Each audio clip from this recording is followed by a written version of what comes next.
Hello, selamat kembali ke channel YouTube saya. Jadi untuk video kali ini saya akan berkongsi kepada anda bagaimana cara nak menggunakan Photoshop bahagian blending option.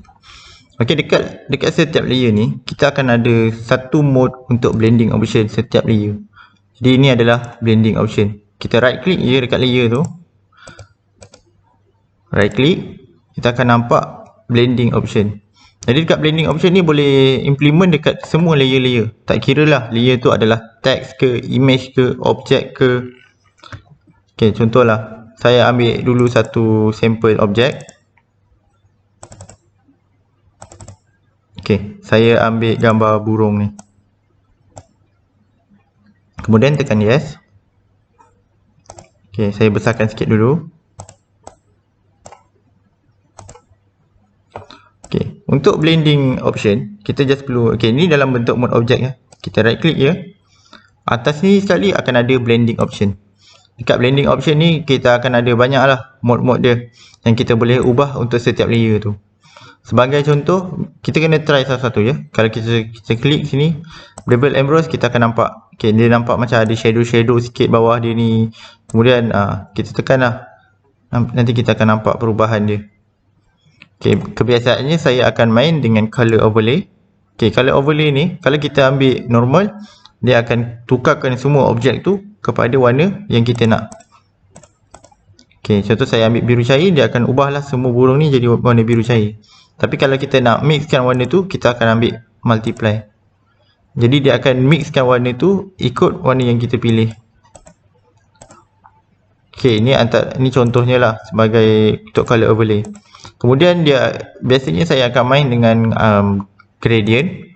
Okay, gradient ni maksudnya kita akan pilih warna tu ikutlah, kalau kita contoh ambil linear kan, saya ambil linear, kemudian pilih ni warna pertama saya akan ambil warna merah lah contoh.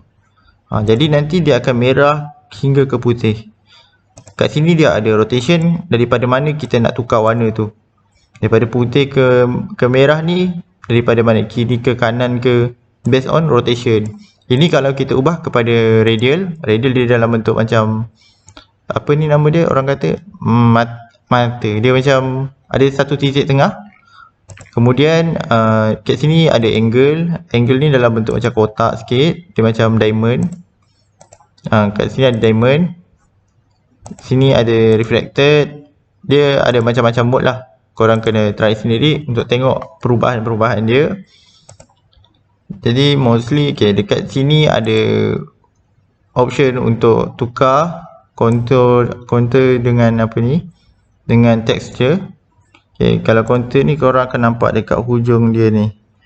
Ni kalau zoom ni, okay, jadi korang boleh nampak ya, contour dia akan ada macam gerigi-gerigi sikit ni. Jadi kena pandai main lah dengan dia punya image ni.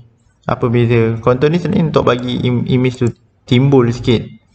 Jadi kalau tak perlu pakai, jangan pakai. Okay, untuk stroke ni pula untuk buat line kat tepi-tepi dia. Okay, sini kita boleh setting ni untuk opacity dia berapa, size dia berapa. Ini untuk stroke dari dalam dia.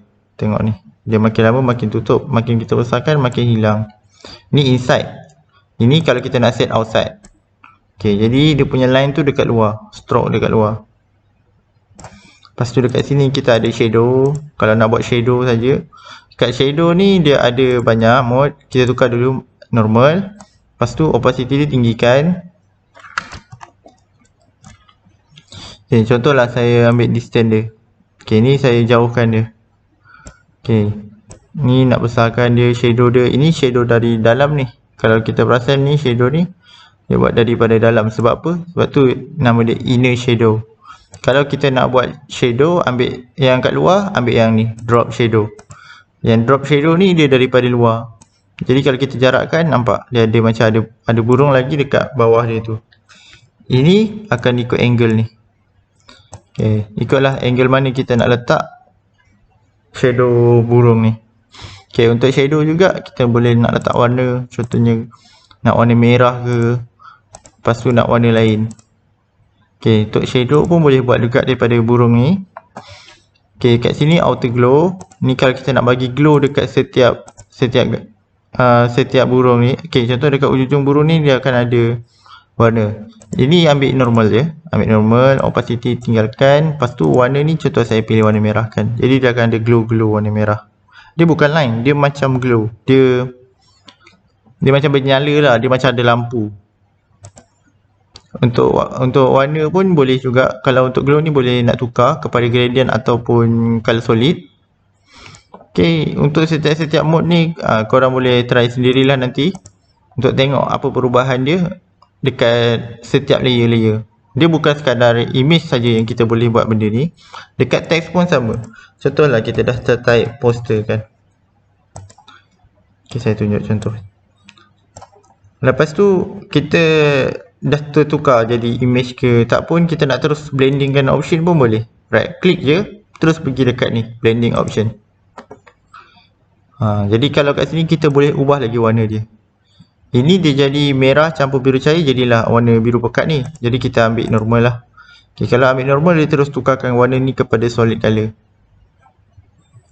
Okay, jadi dekat tak kisah dia teks ke, dia image ke, apa-apa vektor ke. Contohlah saya buat satu vektor kan. Saya lupa nak tukar dia kepada shape dulu. Tukar dulu kepada shape. Okay, kita buat ambil warna pink juga.